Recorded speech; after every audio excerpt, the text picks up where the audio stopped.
大家好，我是阿斌。在洗衣机当中，水位传感器坏的特别多，但是我们怎么快速判断它的好坏？其实很简单，今天我来给大家分享一下。现在我们就来说一下最常见的这几种。你们看，其实这两种都是一样的，这边都有3个角，这里面的功能也是一样的，等于说这两个是一种。还有这边2个，你们看，只有2根线，只有2个插头，这个也算一种。还有这一个，这边也就2根线，这边有3根线，但是实际用得上的也就2根线。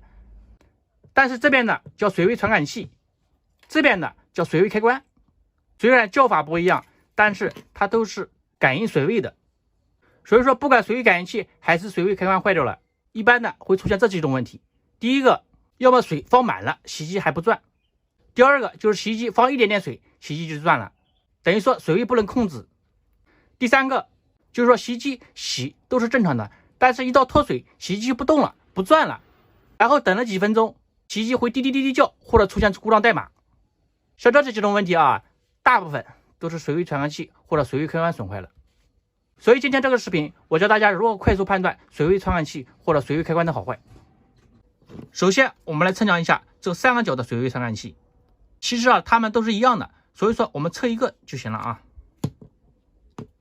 首先我们用一个万欧表来测试一下第一角跟第3角，像正常的一般的有20欧姆左右，你们看组织差不多说明这里面的线圈是正常的。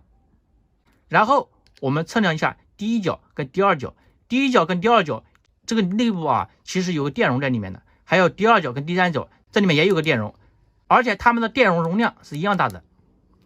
比如现在我们用一个电容档来测量一下，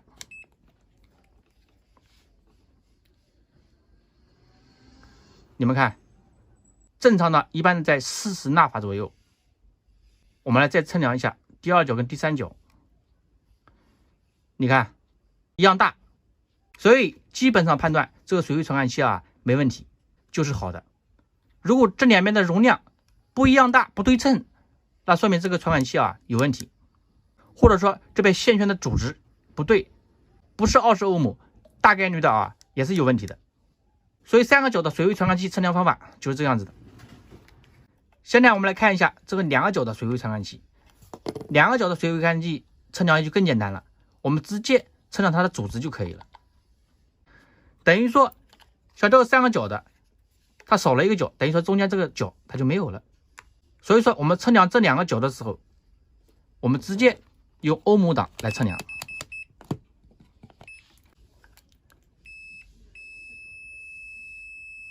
像有设35欧姆基本上就没问题。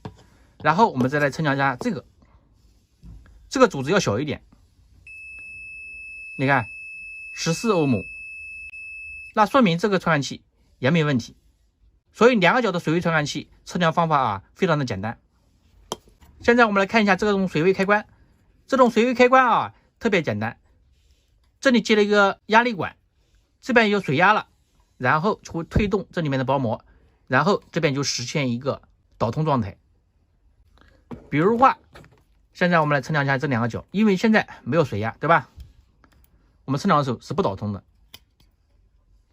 但是我们这边给它一个压力，它里面就会导通。现在我来吹一下这边，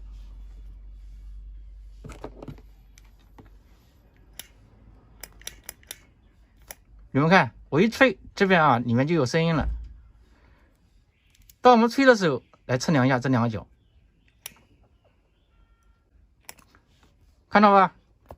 但是我吹好了过后，这边组织挺大的，有300多欧姆，这个可能就是水位传感器有问题了，它没有直接导通，说明内部的触点有问题，对吧？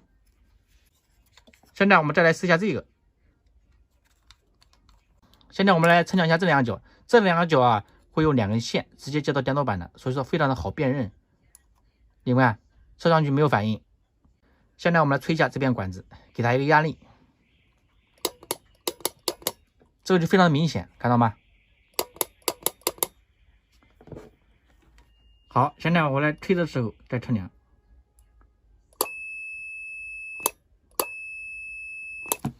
看到吧？一吹过后直接就导通了，说明这个水位开关是好的。所以说水位传感器或者水位开关它们的好坏啊，我们用万用表简单一测就能大致判断它的好坏，非常的简单吧？好了，今天的视频就分享到这里了啊！觉得有用的朋友记得帮忙转发点赞，再见。